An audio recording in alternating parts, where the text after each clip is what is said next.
Hindi lahat sa atin ay maswerteng ipinanganak sa isang pamilya na may pera. Yun bang hindi na problema ang kakainin sa araw-araw, panggasto sa ospital kung nagkasakit at pantustos sa pag-aaral. Kaya nga kapag anak ka ng mahirap, normal na magkaroon ka ng pangarap na umasenso pagdating ng panahon. Hindi madali pero ganyan ang mga karanasang nais ibahagi sa atin ngayong Sabado ni Carla. Marami man silang pagsubok na pinagdaanan sa buhay, pinatunayan naman niya kasama ang kanyang pamilya na meron pa rin silang dahilan upang magpatuloy at ipaglaban ang pangarap nilang makaahon sa kahirapan. Gusto mo na bang makarelate sa kanya?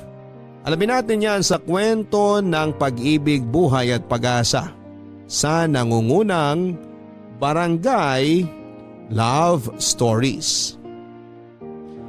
Dear Papa Dudut, kumusta? Ako po si Carla, 29 years old at kasama ang masipag kong tatay Julian ay pinagkakabalahan po namin ng mag-manage sa negosyo naming bigasan dito sa palengke sa isang bayan sa Rizal.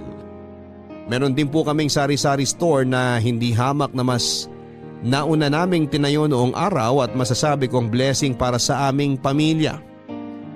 Ang mga negosyo po kasi namin sa kasalukuyan ang naging daan upang makaranas kami ng kaginhawahan sa buhay na matagal din naming inasam. Hindi po kami mayaman, Papa Dudut, at nakaranas po talaga kaming magutom noong araw. Panganay po ako sa 4 na magkakapatid at nagtatrabaho sa auto supply ang tatay ko. Samantalang tindera naman ng pagkain ng nanay ko. Noong maliliit pa kami, masasabi ko na maginhawa ang buhay namin. Nang lumaki na kami, mas nadagdagan po ang mga pinagkakagastosan namin sa bahay. At dahil sa tig-iisang taon lamang po ang pagitan naming magkakapatid, nagsabay-sabay po talaga ang gastusin ng mga magulang namin, lalo na noong nag-aral na kami. Kaya nga bata pa lamang ako, Papa Dudut, ay inobligan na po ako ng nanay ko na sumama sa kanya sa pagtitinda. Sa edad ko noong 10 taong gulang ay naranasan ko nang gumising ng madaling araw para maghango ng mga tanim naming talbos ng kamote na ibinebenta namin sa palengke. Naranasan ko ring mabilad sa araw at maulanan habang naglalako. At kahit na may pagkamahiyain ako ay nagagawa kong kapalan ang mukha ko para makabenta. Kapag hindi naman po kami nagtitinda, ako po ang nakatoka para alagaan ang mga nakababata kong kapatid. Kaya nga masasabi ko na maaga akong na-expose sa realidad ng buhay namin. Mulat po ako sa kahirapan at alam ko rin po ang pakiramdam noon.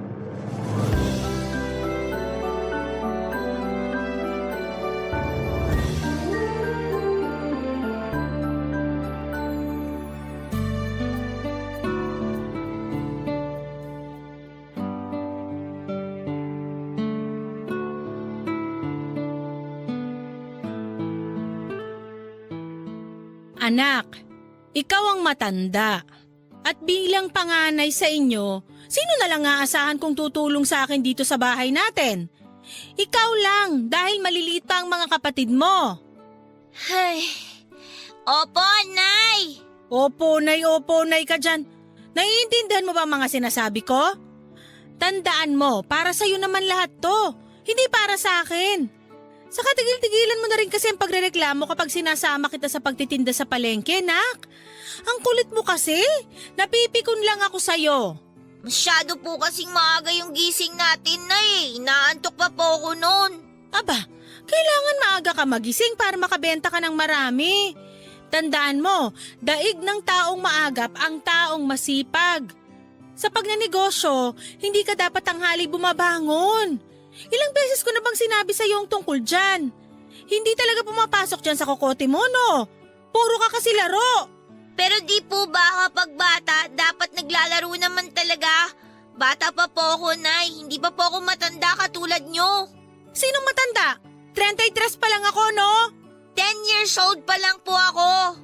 Dami talagang alam nitong batang to, oo. Kanino ka ba nagmana? Baka po si tatay na yan. Pagbubuksan ko lang po siya ng pinto, Nay.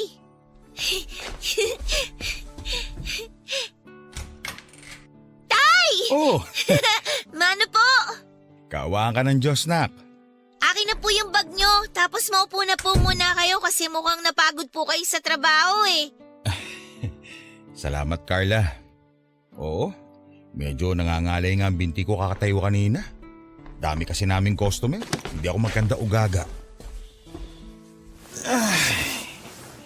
Ay, namiss ng put ko ang upuan. Mukha nga po, Tay. Sarap ng upo nyo eh. Nagmana talaga sa'yo yung panganay mo, Julian. Tuwing may sinasabi ako, may sagot din siya. Oh, totoo bang sinabi ng nanay mo, nak? Sinasagot mo na naman ba siya? Si nanay po kasi, ang dami-dami na namang sinasabi. Ako pa itong maraming sinasabi, ha? Naku, tatamaan ka na talaga sa aking bata ka. Tay, si nanay oh. Ano ba kasing problema? Bakit nagagalit na naman sa'yo ang nanay mo? Hindi ako nagagalit sa kanya. Pinangangaralan ko lang yung anak mo tungkol sa responsibilidad niya bilang panganay, Julian. Nasasanay kasi. Kung makapaglaro dun sa labas, parang wala siyang mga kapatid na dapat alagaan. Tapos panay pa rin ang pagrereklamo kapag sinasama ko sa pagtitinda sa palengke. Wala na talaga ako mapaglugaran sa bata na yan. Nakakakonsumi. Parang gusto ko na lang ibalik sa tiyan ko. Carla, nak, hindi mo dapat sinasagot ang nanay mo kapag pinagsasabihan ka niya. Alam mo masama yun, hindi ba? Opo, kaya lang ang kulit-kulit po kasi ni nanay eh. Hindi ko naman po nakakalimutang bantayan yung mga kapatid ko. Pero palagi ko na lang po bang gagawin yun? Paano kapag napagod ako? Hindi po ba ako pwede magpahinga? Tapos kapag sinasama naman ako ni nanay sa pagtitinda, madaling araw po kami umaalis. Inaantok pa po ako noon. Gusto ko pa pong matulog ng mahaba. Sinasabi ko nga sa kanya na walang mararating ang mga tao na tanghali nang nagigising. Paano na siya niya naasenso sa buhay? Sige nga, Carla. Gusto mo bang matulad sa tatay mo na namamasukan lang? Oh, ba't bigla napunta sa akin? Ginagawa ko lang namang halimbawa yung trabaho mo, Julian, para mas maintindihan ng anak mo. Ang akin, kapag kasi nagkaroon ka ng sariling negosyo, ikaw ang amo. Hindi mo kailangan mamasukan. Kaya nga gusto ko habang bata pa yung si Carla, matuto na siyang dumiskarte sa buhay para naman umunlad siya pagdating ng araw. Ba't di niya ako tularan? Lahat ng pwedeng may benta basta legal, binibenta ko. Darating din tayo dyan, Mercy. Pero sa ngayon, huwag mo na lang muna obligahin ang anak mo kasi bata pa siya. Yan naman kasi ang hirap sa'yo. Imbis na sinusuportahan mo ko, kinukonsinti mo pa yung anak mo. Kaya tingnan mo, nagiging palasagot sa akin. Pambihira naman tong taong to. Sabi sa'yo, tay, grabe maner mo si nanay. Tapos paulit-ulit pa. Oo nga, kung pwede ko lang sagutin. Kaso pag ginawa ko yun, hahaba pang diskusyon namin. At anong pinag-uusapan niyo mag-ama dyan? Baka gusto niyo pag-untugin ko kayo. Wala po, nay. Siguraduhin niyo lang ha dahil pagbubuhulin ko talaga kayo.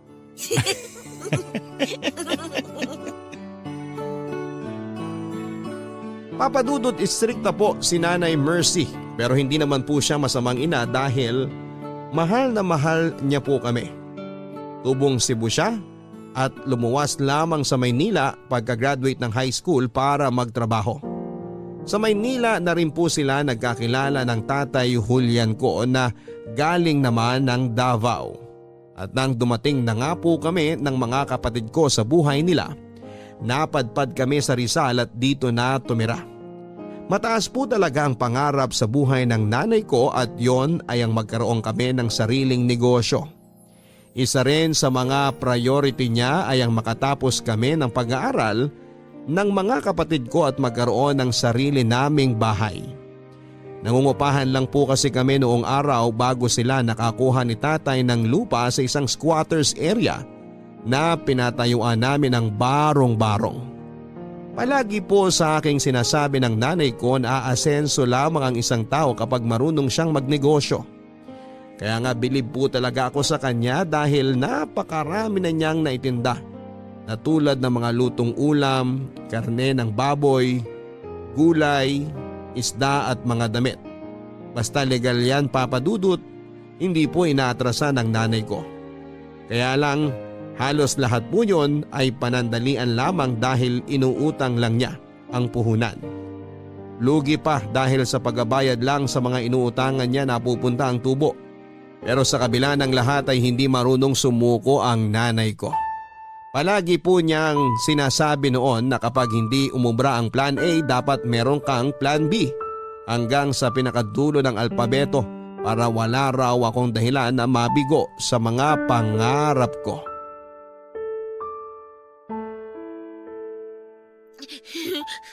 Anong iniiyak-iyak mo dyan? Pinapapasok lang kita, di ba? Masyado ka nang nawiwili sa kalalaro sa labas at nakakalimutan mo na mga gawaing bahay mo. Hindi mo na nga ako tinutulungan sa pagbabalat ng saging para sa lulutuin kong bananak yun na paninda natin. Tapos, ang hirap mo pang utusan kapag tinatawag ka? Ano ba naman yan, Carla?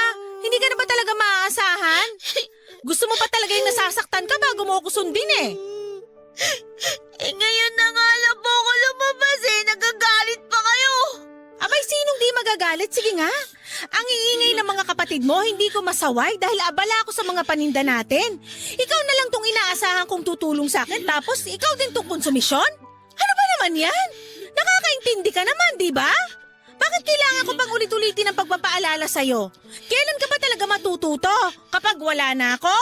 Siguro nga po dapat mawala na lang kayo para wala na nag-uutos at nagagalit sa akin. Anong sinabi mo? Bastos ka! Napakadumi ng bibig mong bata ka? Saan mo natutunan na pagsagot-sagot ng ganyan? Ha? Oh, ano nangyayari dito? Mahal, ba't umiiyak ang anak natin? Bago mo kampihan yung batang yan, alam mo ba kung anong sinabi niya sa akin?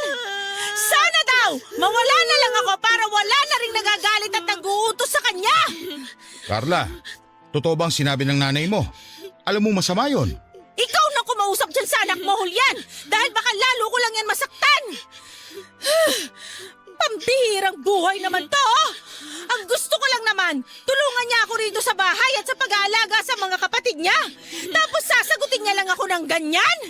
Huminahon ka lang kasi muna, mahal. Hindi naman siguro sinasadya ni Carla ang mga sinabi niya. Anong hindi sinasadya? Kung ganon, paano niya nasabi yun ng dire-diretso at hindi kumukurap ang mga mata? Ay, nako. Anak, tumahan ka na. Mabuti pa, puntahan mo na lang muna yung mga kapatid mo at kakausapin ko lang ang nanay mo. Sige na. Opo, Tay.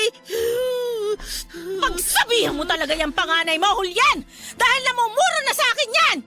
Mahal, naiintindihan ko na mali ang anak natin sa sinabi niya sa'yo. Pero hindi naman niya yung sinasadya. Siguro nadala lang siya ng sitwasyon kaya nakapagbitiw siya ng mga ganong salita. Intindihin mo na lang sana dahil bata pa siya. Ay, ewan ko sa'yo, Julian! Nasasabi mo lang yan kasi wala kang kaalam-alam sa mga pagod ko rito sa bahay. Kumpara naman kasi dyan sa trabaho mo, di hamak na doble, baka triple pa yung ginagawa ko rito. Hindi naman siguro tama na magbilangan tayo ng hirap, mahal. Pare-pareho lang naman tayo napapagod. Imbis na pairali natin ang init ng ulo, masabaan pa natin ang pasensya natin. Tayo-tayo lang din pamilya magtutulungan. Habaan daw ang pasensya? Palibasa di mo alam na lagpas na sa Sierra Madre ang pagpapasensya ko dyan sa panganay mo. Kaya nga kako kausapin mo. Hindi na yata yan marunong makinig sa akin eh. Lalo kang hindi susundin ng anak mo pag palagi ka nagagalit.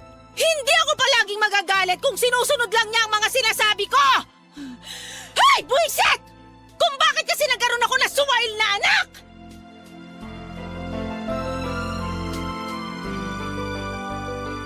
Hindi naman po talaga ako mabait na bata noon, Papa Dudut. Aminado ako na may pagkaswail din ako at palasagot. Kaya nga madalas ay nagiinit ang ulo sa akin ng nanay ko at napapalo niya ako. Siyempre dahil bata pa ako noon ay priority ko ang paglalaro kasama ang mga kapatid ko at hindi ang mga gawaing bahay o pagsama sa mga lakad sa tuwing nagtitinda siya. Kapag napapalo o napapagalitan niya ako ay nagtatampo po talaga ako ng husto, Papa Dudut. Naisip ko pa nga noon na ang unfair dahil bakit ko kailangang maranasan ang mga responsibilidad na yon sa buhay. Samantalang dapat ay nag-relax ako at naglalaro kagaya ng mga kapatid ko. Minsan ko na rin pong naitanong sa sarili ko noon na bakit kailangan kong maobligang magtrabaho samantalang maliit pa lamang ako. Sa isip ko ay hindi ba matatanda ang mga naghahanap buhay sa pamilya? Kaya hindi niyo po ako masisisi kung magtanim ako ng tampo at sama ng loob sa nanay ko. Para sa akin ay pinipwersa niya akong matutunan ng mga bagay na hindi ko pa naman dapat ginagawa noong bata ako. Kaya po hiniling ko na sana ay mawala na lamang si nanay para wala na ring naguutos o nagagalit sa akin, lalo na kapag nakagagawa ako ng mali. Hindi ko naman po akalain na magkakatotoo ang kahilingan kong yon dahil taong 2007. Pinapuan po siya ng sakit sa baga na kinaospital niya. Kitang-kita ko po kung paano siya dumura ng dugo at mabilis na ng hina noon. Pagkatapos 4 na araw lang po ang tinagal ni nanay sa ospital bago siya pinawian ng buhay. 14 anyos ako nang mamatay si Nanay Papa Dudut. Ni hindi pa nga ako nakakagraduate sa high school at bata pa rin ang mga kapatid ko. Wala po kaming kaalam-alam na paano mabuhay dahil biglaan po ang nangyari. Kumbaga naiwan kaming nangangapa ng tatay ko at ng mga kapatid ko. Siyempre 4 pa kami noon at maliliit pa. Ibig sabihin mag-isa na lamang kaming bubuhayin ni tatay. Malaking dagok po yun para sa aming pamilya dahil walang-wala talaga kami lalo pagkatapos ng libing ni nanay. Bilang panganay, saksi po ako kung paanong umiyak habang hinahanap ng mga kapatid ko ang nanay namin. Samantalang si tatay naman kahit na anong tago niya sa mga luha niya. Naririnig ko pa rin ang hikbi niya tuwing gabi. Sa kabila ng lahat ay nagpatuloy pa rin po kami sa buhay. Kahit naman paano nandyan yung iba naming kamag-anak para alalayan kami upang makapagsimula ng paunti-unti. Dahil ako po ang nakakatanda, napilitan akong aralin ang pagiging nanay Papa Dudut para naman hindi kawawa ang mga kapatid ko. Naisip ko na hindi na yon bago sa akin dahil may karanasan na rin naman ako lalo noong buhay pa ang nanay ko. Natuto po akong tumayo sa sarili kong mga paa dahil kung hindi ko po yun gagawin, pare-pareho kaming pupulutin sa kangkungan. Nang mga panahon na yun ay tuluyan na rin pong sinolo ni tatay ang pagtatrabaho para mabuhay kami at mapag-aral. Laking pasalamat ko na lang po talaga sa Diyos dahil hindi niya po kami noon inabandona at pinagmalupitan katulad ng ibang bata lalo kapag nawawala ang isa sa mga magulang nila. Kaya nga mas naging ambisyosa pa ako Papa Dudut na masuklian ang pagsasakripisyo ni tatay para sa amin pagdating ng araw. Pero syempre hindi po naging madali ang pinagdaanan namin ng mga panahon na yon. Lalo nang sumapit ang trahedya na dala ng Bagyong Ondoy taong 2009. Hindi po matibay ang bahay namin, sa katunayan ay gawa lamang yon sa plywood, kalawangang yero at pinagtagpi-tagping lona. Literal po na pinatungan lang namin ng mga lumang gulong ang bubungan para hindi liparin ng malakas na hangin. Pero dahil sadyang mas malakas po ang maraming ulan na dala ng bagyo ay mabilis na tumaas ang tubig sa lugar namin, dahilan para umabot na yon sa mga kabahayan.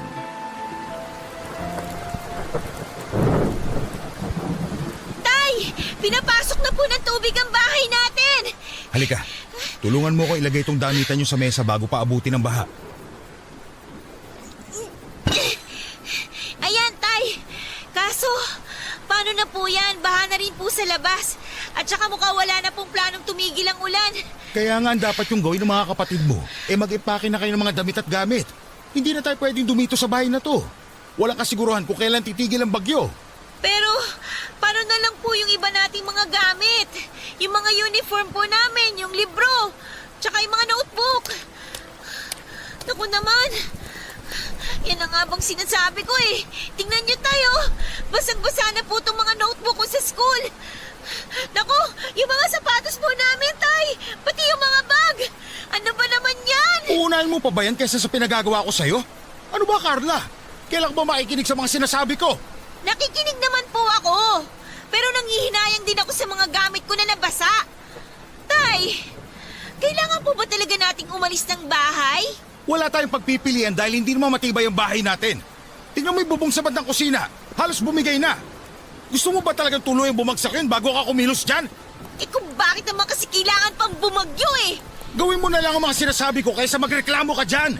Importante ang bawat minuto. Huwag mo aksayahin.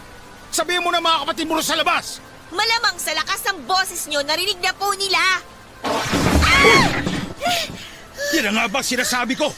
Sa sobrang kalawangin ng yero natin, bumigay na. Teka nga, pupuntahan ko't baka may kung anong nabagsakan. Tay, ano ba? Bumalik nga kayo rito! Titignan ko lang kung ano yung nabagsakan. Baka may maisalba pa ako. Ay, buwis itong bagyo na to. Tay naman! Huwag na kasi kayong pumunta dyan! Hayaan nyo na lang po yung mga gamit natin dyan! Mas mahalaga na makalikas na tayo dito! Diba? Sinabi nyo, importante ang bawat minuto! Kaya halina na po kayo! Halina na po kasi kayo! Diyos ko, sana naman humupa na ang bagyo. Sira na po ang bahay namin at basa na rin ang mga gamit namin. Saan na lang kami pupulutin ng mga anak ko pagkatapos nito? Tay, ano ba? Tara na po kasi! Wala na po tayong magagawa! Mas mahalaga po na makaligtas tayo kaysa naman pare-pareho po tayong malunod at mamatay! Nakahanda na po yung mga gamit na dadalhin natin. Inaantay na po tayo ng mga kapatid ko sa labas. Marami na rin po tayong mga kapitbahay na umalis sa mga bahay nila. Tayo na lang po yung nandito, Tay! Ipagdasal na lang po natin na sana huminto na rin ang bagyo at huwag na pong tumaas ang tubig dahil yun na lang po talaga ang magagawa natin sa ngayon. Sana nga, anak. Kasi ito na lang bahay natin ang meron tayo. Huwag naman sana pati ito mawala pa rin sa atin.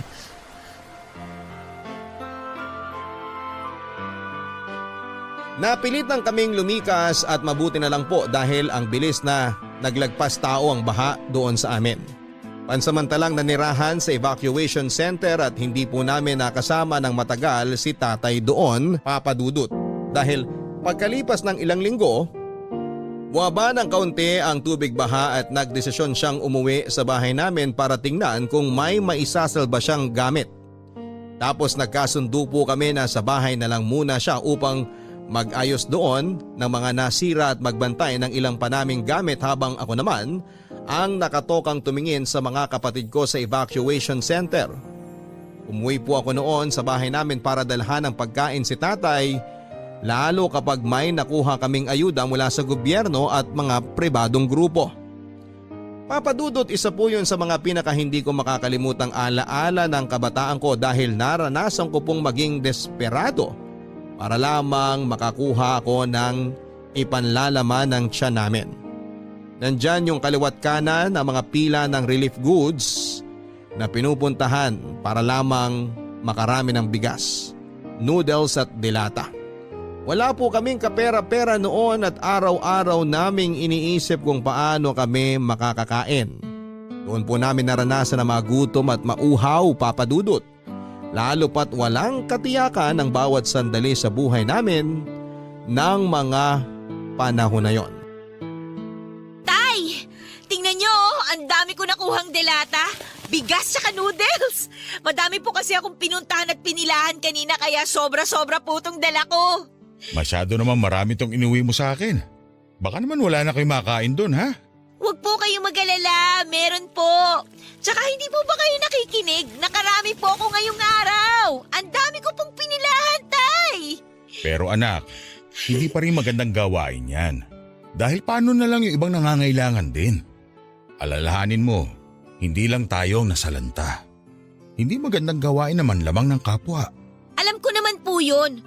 Pero sa panahon ngayon, mas uunahin ko pa po ba silang isipin? Tsaka hindi po panlalamang ang tawag doon. Diskarte, Tay. Ay, nako, may iba nga dyan. Sobra-sobra pang nakukuha, pero mukhang hindi naman sila nakukonsensya. At tsaka, ngayon ko pa po ba talaga iisipin yon? Samantalang apektado rin tayo? Ayoko naman na kapag humingi ng makakain ng mga kapatid ko, wala akong maibigay. Pasensya ka na, anak, ha? Kasi nararanasan niyo mga pagsubok na to. Pasensya ka na rin dahil mahirap lang tayo. at walang pera ang tatay nyo. Pero sana, kahit na ganito nangyayari sa atin, wag na wag ka pa rin sumuko. Naniniwala naman ako na hindi tayo bibigyan ng pagsubok ng Diyos na hindi natin kayang lagpasan. Ay, sa totoo lang, Tay, gabi-gabi ko pong tinatanong ng Diyos kung bakit kailangan pa niya tayong bigyan ng ganitong klaseng pagsubok sa buhay. Hindi na po ba siya naawa sa atin? Hindi naman tayo mayaman ah. Hindi naman malaki at hindi matibay ang bahay natin. Pero hinayaan pa rin niya na sirain ito ng bagyo. Tapos wala rin tayong pera kasi nga hindi rin naman kayo nakakapasok sa trabaho. Paano na lang tayo makakaahon nito kung sobra niya tayong nilubog? Pinarurusahan po ba tayo ng Diyos, Tay? Kaya natin pinagdadaanan yung mga pagsubok na ganito? Anak, hindi tayo pinarurusahan ng Diyos dahil hindi siya ganun. Kung hindi, sige, anong tawag niyo sa nangyayari sa atin? Sobrang hirap na nga po ng buhay natin eh. Tapos parang lalo tayong pinahihirapan. Kung mahal talaga tayo ng Diyos at kung may dahilan siya kung bakit niya tayo sinusubok, sana naman tulungan niya rin tayo malagpasan ng mga pinagdadaanan natin. Kasi Tay, nakakapagod na po talaga sa totoo lang eh. Ang totoo niyan, ilang gabi na rin po akong hindi makatulog ng maayos dun sa evacuation center dahil mainit tsaka maingay. Mayat maya may mga bata nag-iiyakan. Tapos hindi rin naman masaway ng mga magulang nila. Malamok din po doon. Kaya nga lagi kong pinagsasabihan yung mga kapatid ko na magsuot ng mahahabang damit pang proteksyon. Tsaka Tay, alam niyo ba, ang hirap-hirap din po ng tubig doon. Hindi ko na nga matandaan kung kailan ako huling naligo eh. Tapos pila-pila pa sa CR. Yung bang tipong puputok na yung pantog ko, hindi pa rin ako nakakaihi. Kung lalaki nga lang siguro ako, Tay, baka umihi na ako sa ilalim ng puno. Kaso nga hindi, kaya doble pa sakit. Kung may pagpipilian lang po talaga kami, babalik na lang kami dito sa bahay natin. Gustuin ko man na pabalikin kay Rito sa atin. Alam mo hindi pa pwede. Sinaga ko na nga lang na gumawa ng tungtungang sahig para naman kahit papano may mahigaan ako. At mataas pa rin ang tubig dito sa atin. Bahain kasi talaga ang lugar na to eh. Ang magagawa na lang natin maghintay kung kailan bababa ang tubig para makauwi na rin kay Rito ng mga kapatid mo. Pero anak, habang hindi pa nangyayari yun, kailangan pa nating dagdagan ng pagtitiis. Alam niyo, Tay, bilib po talaga ako sa fighting spirit niyo. Kumbaga, nagagawa niyo pa rin po maging positive sa kabila ng mga pangit na sitwasyon. Yun bang tipong hindi kayo nawawala ng pag-asa na darating din ang mabuting bagay sa buhay natin?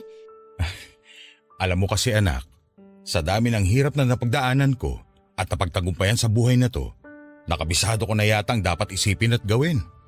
Oo, normal na panghinaan tayo ng loob. Kasi tao lang naman tayo. Hindi sa lahat ng oras matatag tayo. Pero alam mo ba kung ano mga natutunan ko kapag sinusubok tayo? Ano po? Na lumilipas din ang mga bagay-bagay. Ibig sabihin, hindi tumitigil ang ikot ng mundo kahit na dumaan tayo sa mga mabibigat na pagsubok sa buhay. Hindi naman palaging ganito ang sitwasyon natin, anak. At matibay ang paniniwala ko na magiging maayos din ang lahat. Uhupa ang baha. Makakabalik kayo rito sa bahay natin at magsasama-sama tayo. Kung kailangan natin magsimula sa wala para magkaroon, gawin natin. Hindi tayo pwedeng sumuko ng hindi lumalaban.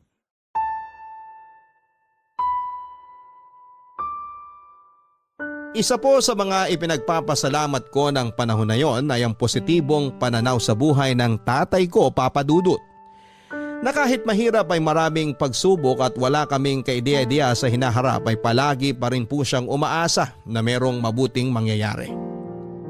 Siguro'y katangian na talaga natin na mga Pilipino yon. Nasa dugo na natin na maging matapang at matatag lalo kapag pinapadapa tayo ng mga pagsubok sa buhay. At tama naman po si tatay dahil hindi nagtagal ay tuluyan na rin pong humupa ang baha sa lugar namin at nakabalik na rin po kami sa bahay. Unti-unti ay inumpisahan po naming muli ang buhay at nagpatuloy sa kabila ng mga karanasan namin. Muli pong nakapagtrabaho si tatay at nagbalik eskwela naman po kaming magkakapatid. Lumipas nga ang ilang taon, nakagraduate na po ako ng high school, Papa Dudut. Si tatay na lang po ang umattend ng graduation ko dahil wala na po si nanay. Natatandaan ko nga po kung paano siya sobrang naging proud sa akin dahil nakapagtapos ako. Pero hindi niya alam na pareho kami ng nararamdaman. Proud din ako sa kanya dahil kinaya po niyang suportahan ang pag-aaral ko sa kabila ng hirap na pinagdaraanan namin.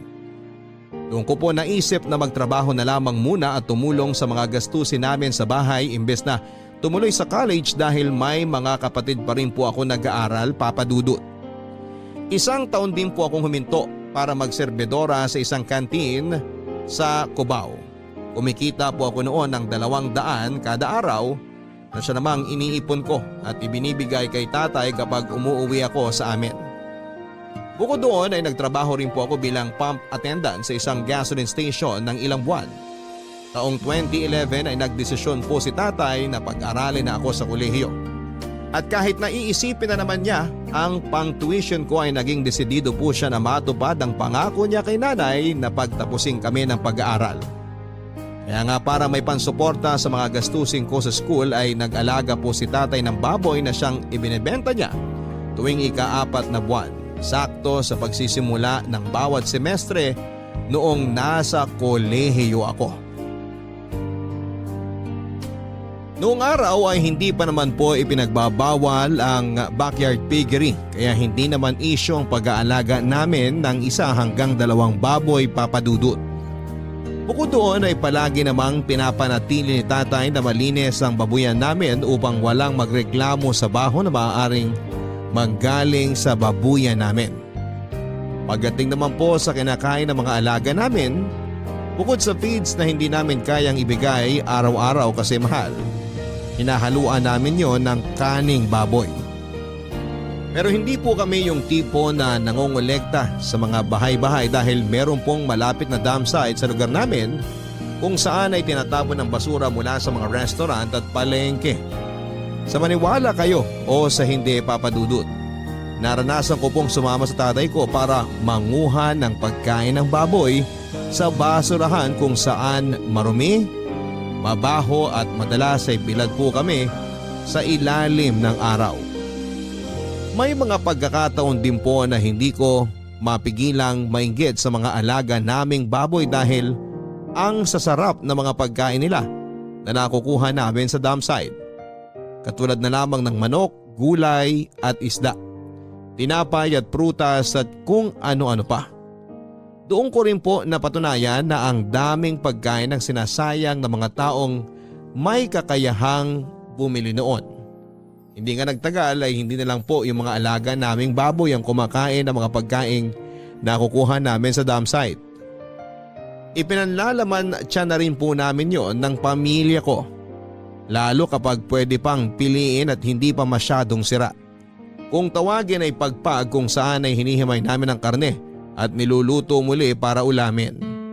Hindi ko po ikakahiya ang karanasan namin yon, Papa Dudut.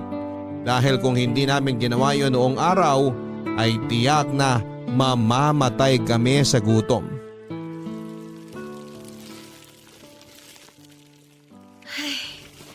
Ayan, malinis pa tong tinapay na to. Pwede pa. Hindi pa naman amoy amag.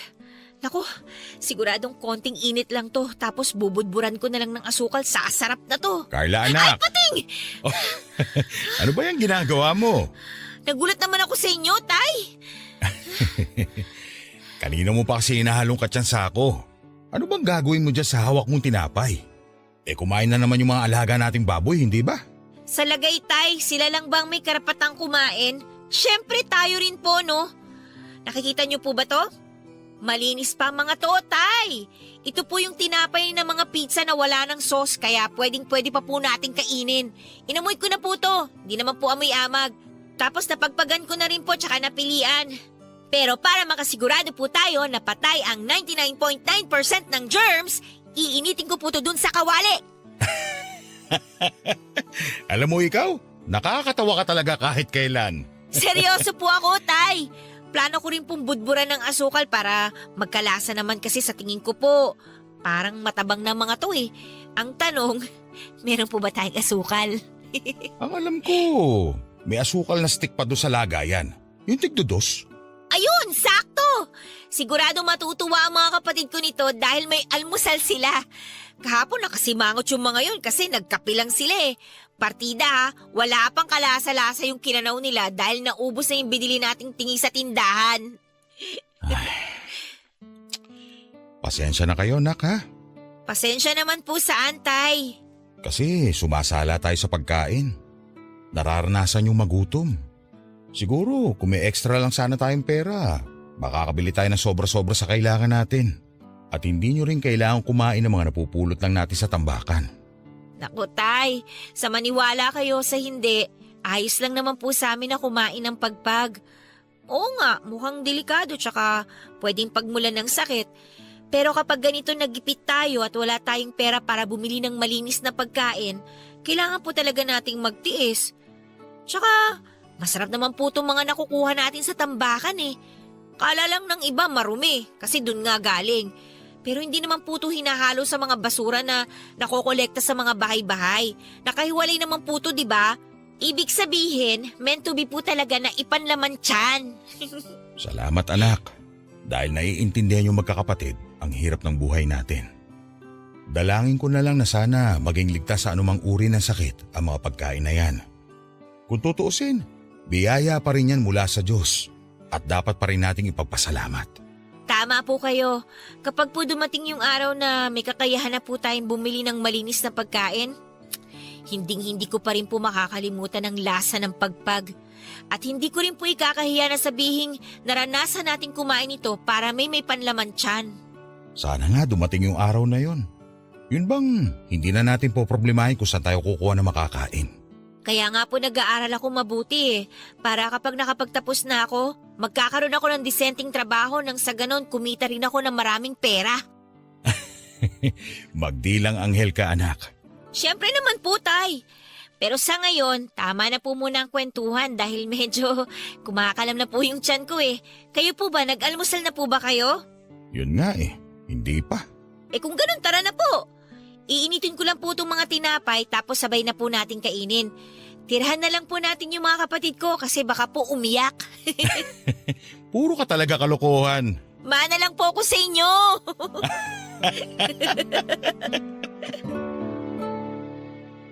Nang mga panahon na yon ay hindi na kayang pagsabayin ni tatay ang pagtatrabaho niya sa auto supply shop at pag-aalaga ng baboy. Madalas na siyang napapagod at nagkakasakit kaya naisip niyang mag-resign na lamang upang matutukan ang munti naming kabuhayan. Pumapasok pa rin po ako noon sa school at para matustusan ang baon ko at pang araw-araw naming pambili ng pagkain, hindi na lamang pangunguhan ng kaning baboy ang ginagawa ni tatay sa tambakan, kundi nangangalakal na rin siya ng mga pwedeng ibenta sa junk shop papadudot. Siyempre 4 na buwan pa bago kami kumita sa babuyan namin at madalas sa tuition ko lang po napupunta ang pinagbebentahan namin ng mga baboy, kaya nga kinarir na rin po ng tatay ko ang pamamasura. Yung dump site sa lugar namin ang naging opisina niya. May pagkakataon pa nga na upang makarami siya ng kalakal, gabi pa lamang ay inaabangan na niya ang pagtatapon papadudot. Hindi po niya kami inoobligang tumulong sa kanya pagdating sa bagay na yon dahil ayaw niyang kasanayan namin ang ganong trabaho.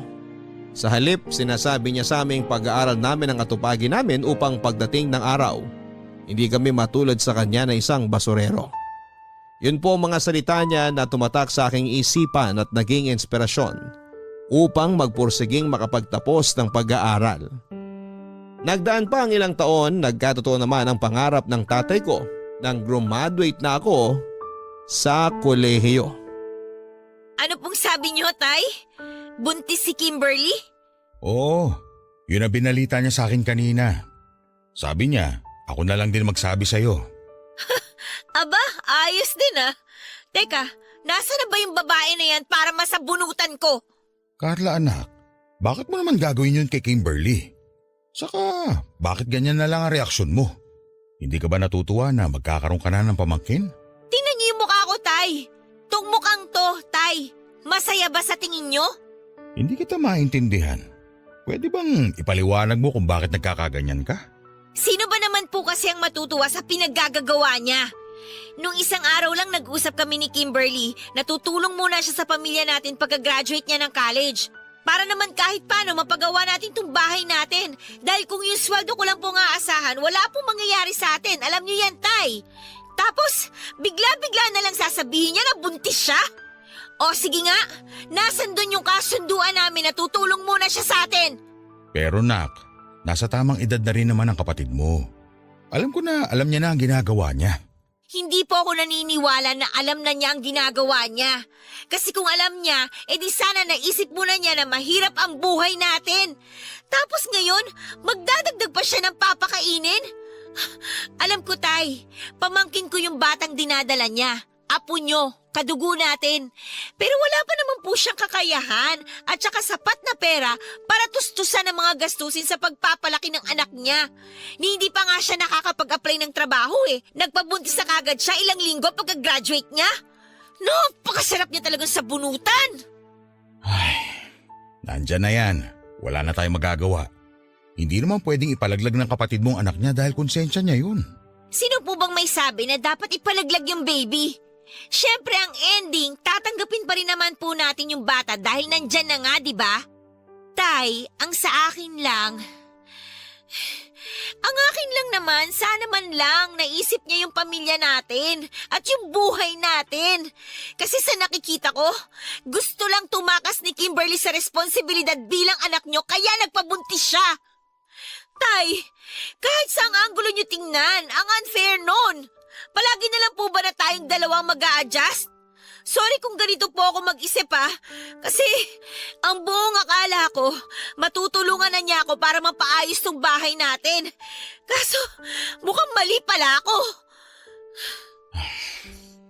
Naiintindihan ko ang pinanggagalingan mo, nak. Hindi mo kailangang humingi ng sorry. Kayo ba, Tay? Ayos lang ba talaga sa inyo na basta na lang binalita ni Kimberly na buntis siya? As in, ayos lang sa inyo? Hindi man lang ba kayo nainis o nadismaya? Aaminin ko, nalungkot ako. Pero hindi ko kayo pwedeng obligahin ng gampanan ng responsibilidad na ayaw nyo, anak.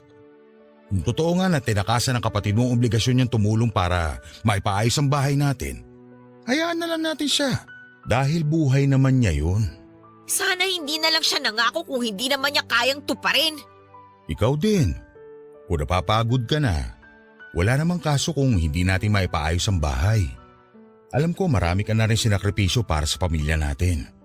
Kung gusto mong bitawan na yung responsibilidad para mapagtuunan mo ang sarili mo, gawin mo, nak. Ayokong obligahin ka sa mga bagay na hindi mo na gusto. Choice ko na po to, Tay. Ibig sabihin, ginusto ko to. Ang kailangan ko lang, tulong mula sa mga kapatid ko. Dahil kung ako lang, kung tayo lang, hindi po natin kaya. Tsaka gano'n naman ang pamilya, di ba? Nagtutulungan, walang iwanan. May mga bagay sa buhay na nangyayari na lang basta-basta, pero hindi ibig sabihin wala yung dahilan. Anak, pwede nating isipin na parte lang to ng mga plano ng Diyos sa atin. Palagi na lang po bang plano niya? Paano naman po yung mga plano natin? May mga pagkakataon na higit na mas mabuti ang kanya kesa sa atin. Palagi mo yung tatandaan. Hindi man natin maintindihan ang mga plano niya sa ngayon, naniniwala naman akong hindi niya ibibigay kung hindi sa atin ukol. Ipagpasa Diyos na lang natin ang lahat sa ngayon para mapanatag ang kalooban natin.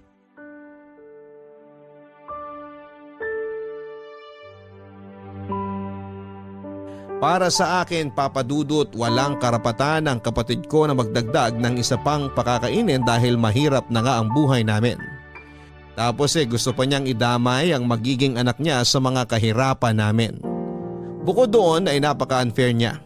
Alam naman niya na nangako kami noon na tutulungan muna namin si tatay para mapagawa ang bahay namin, tapos kamukha-mukha at bigla siyang mabubuntis.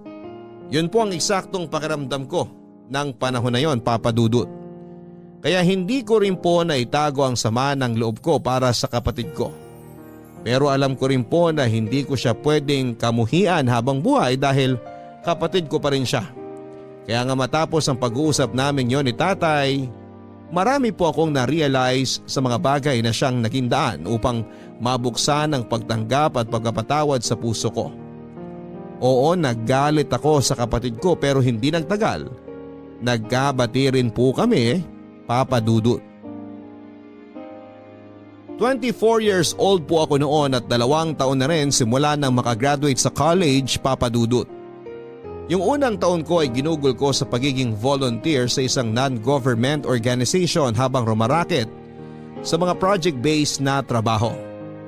Naghintay din po kasi ako noon ng response mula sa mga kumpanyang in-applyan ko na may kinalaman sa kursong tinapos ko. Pero bigo pong dumating ang mga oportunidad kaya napilitan akong pumasok sa corporate world. Akala ko kapag nagtatrabaho ka sa opisinang di-aircon at nagsusuot ka ng office attire, magiging asensado na rin ang buhay ko. Pero depende pala yon sa posisyon. At dahil nagkataon na malayo nga sa pinag-aralan ko ang naging trabaho ko, para po akong na back to zero. Minimum wage earner lang din ako. Provincial rate pa kaya kahit na anong pagiging positibo ng tatay ko sa buhay ay hindi ko pa talaga yon mai-apply sa sarili ko. Malimit din po akong mainggit sa mga kabatch ko na di hamak na mas maunlad na ang buhay at mas marami nang naipundar ng mga panahon na yon, Papa Dudut. Madalas kong tanong ay nagsisikap naman ako pero bakit parang mailap sa akin at sa pamilya ko ang swerte. Naging hobby ko na nga po ang silipin at usisain ang buhay ng ibang tao na nauuwi lang sa pagkadepress ko at lalo pang pagkadismaya sa sarili.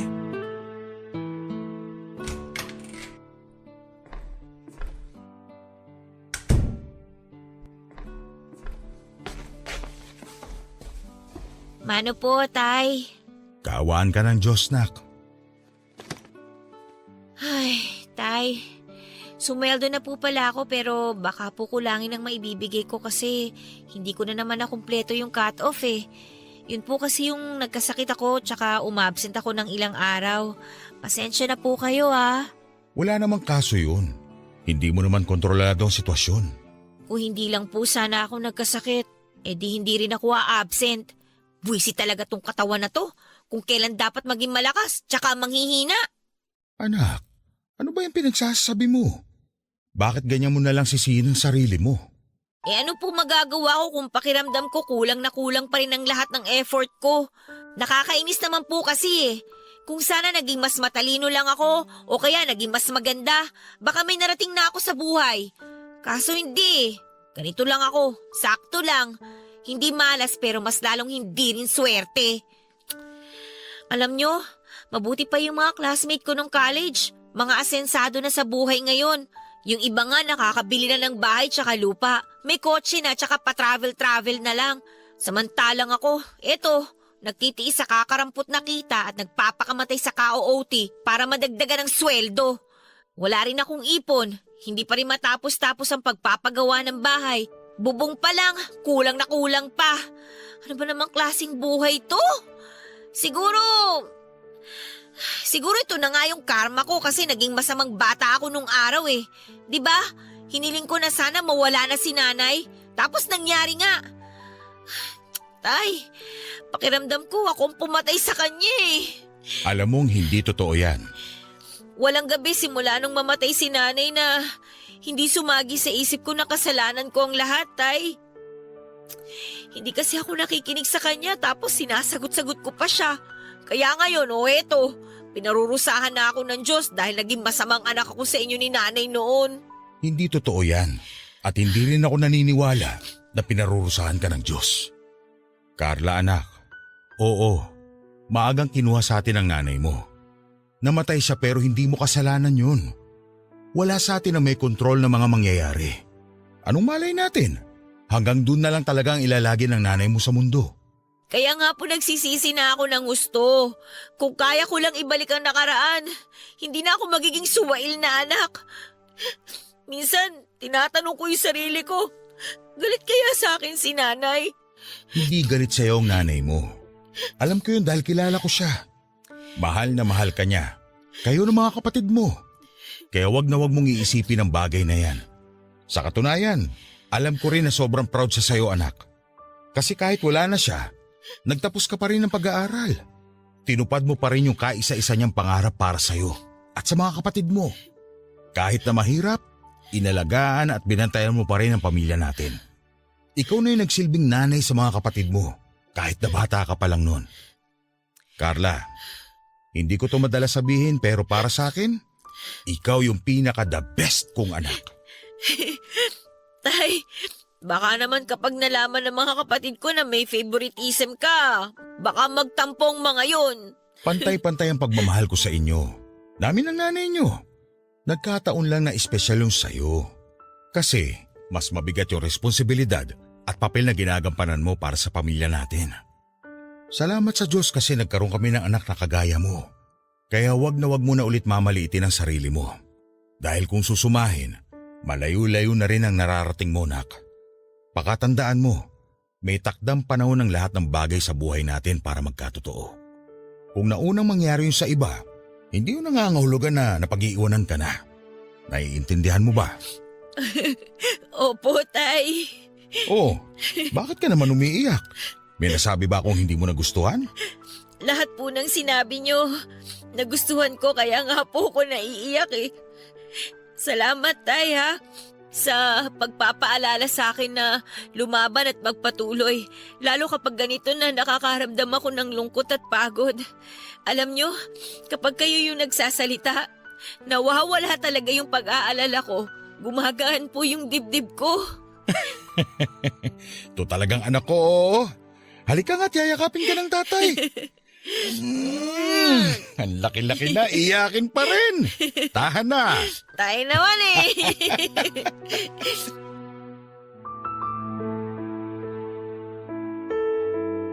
Mahirap po talagang pagtuunan ng sarili nating progreso kapag abala tayong subaybayan ng buhay ng ibang tao. Yun po ang ipinarealize sa akin ng tatay ko, Papa Dudut. Wala na rin pong saysay at hindi talaga ako makakausad kung patuloy ko pa rin pong sisisihin ang sarili ko sa mga bagay na nangyari na. Totoo po na hindi natin kontrolado ang mga pagsubok na ibinabato sa atin ng buhay.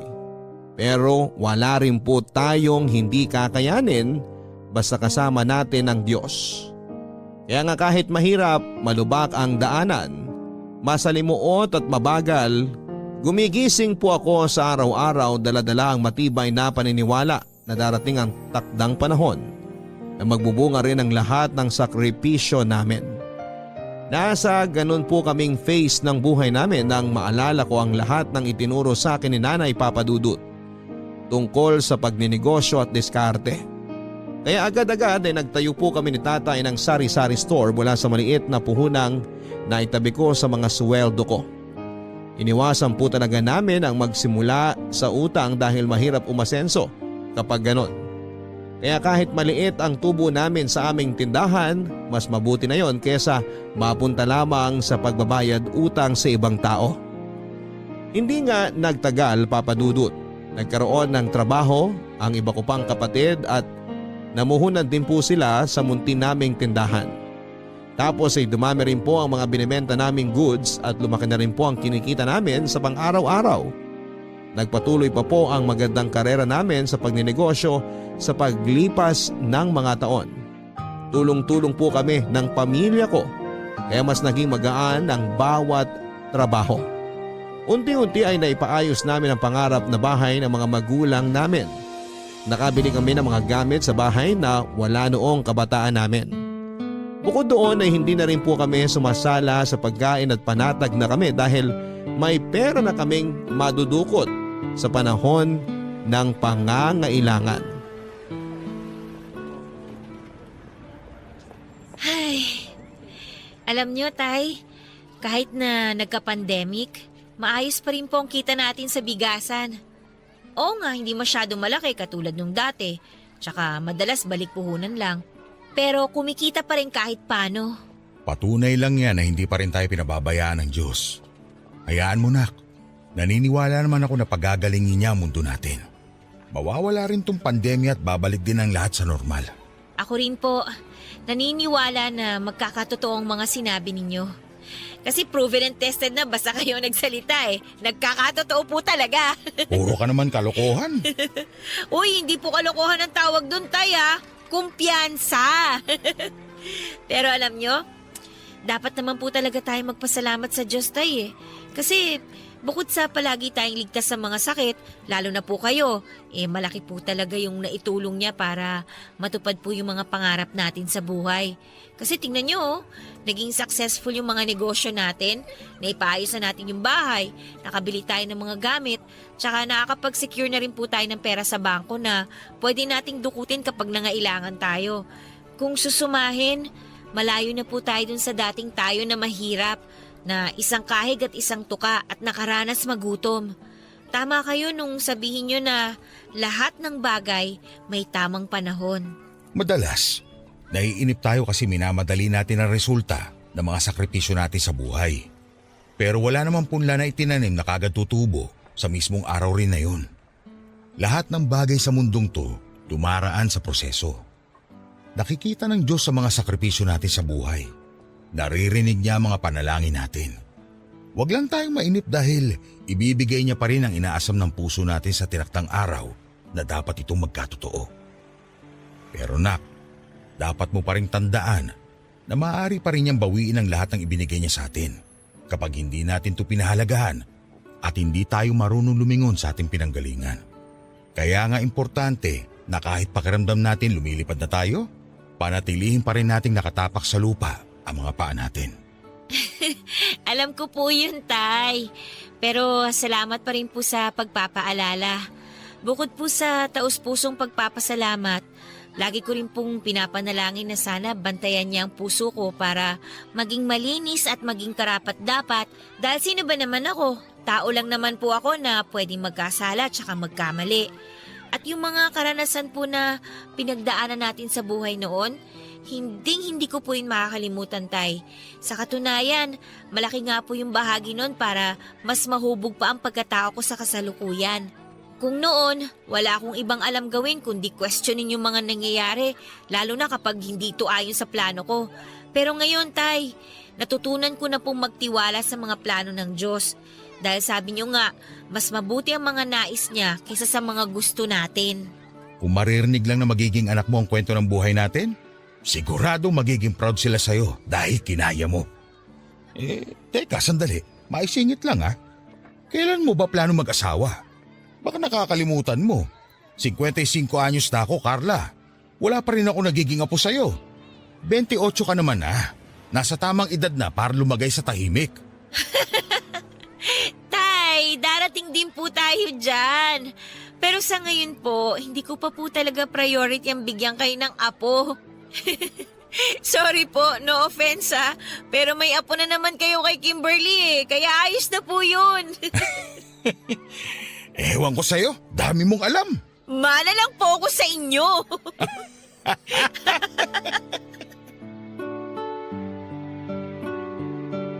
Papadudot, walang hanggan ang pagpapasalamat namin ng pamilya ko sa Diyos dahil hindi niya po kami pinabayaan lalo noong panahon na higit namin siyang kailangan. At kahit na marami kaming pagsubok sa buhay na pinagdaanan, alam namin na wala kaming hindi mapagtatagumpayan basta kasama namin siya. Ito po ang eksaktong pakaramdam ko sa ngayon na sana ay magbigay din ng inspirasyon at pag-asa sa ating mga kabarangay na dumaraan din sa mga mabibigat na pagsubok sa kani-kanilang buhay. Palagi po nating tandaan na huwag nating tuparin ang mga pangarap natin ng mag-isa. Palagi po nating isasama ang Diyos at sigurado lalo niya tayong pagpapalain at bibigyan ng mga pagtatagumpayan. Sa kasalukuyan ay masayang-masaya po ang pamilya namin at nagpapasalamat ng gusto sa mga biyaya at pagpapala na natatamo namin sa buhay na ito. At kahit na may pinagdaraanan tayong pandemya, hindi pa rin po kami nawawala ng pag-asa na isang araw ay gagaling din ang mundo. Hindi pa po rito natatapos ang paglalakbay namin sa buhay na ito pero tiwala rin po kami na basta sama-sama at nagtutulungan ng aming sambahayan, wala kaming laban na hindi malalampasan. At ang masasabi ko lang ay araw-araw po tayong lumalaban dahil meron po tayong dahilan at meron tayong pangarap na gustong matupad. Maraming salamat po, Papa Dudut, sakaling mapili po ninyong itampok sa Barangay Love Stories ang kwento ng buhay namin ng pamilya ko. Sana'y kinagiliwan at kinapulutan ito ng aral, inspirasyon at pag-asa ng ating mga kabarangay. More power po sa programa ninyo, ang inyong kapuso at kabarangay, Carla. Wala pong formula para mapabilis ang katuparan ng mga pangarap natin sa buhay. Kailangan po natin ng sipag, tiyaga at madalas ay dugo at pawis po ang dapat nating gawing puhunan. Pero kapag meron po tayong rason para lumaban, hindi po natin maiisip na bitawan o sukuan ang mga pangarap natin sa pamilya man o sa ating sarili. Mga kabarangay, alam ko na marami sa ating tahimik na lumalaban sa kung anuman ang pinagdaraanan natin sa buhay na ito. Wala pong masama na magpahinga kung sakali na makaramdam tayo ng pagod, pero pagkatapos noon ay magpatuloy po tayo. Palaging ibinibigay ng Diyos ang tagumpay sa mga taong hindi sumusuko. Hanggang sa muli, ako po si Papa Dudut sa mga kwento ng pag-ibig, buhay at pag-asa sa Barangay Love Stories #1.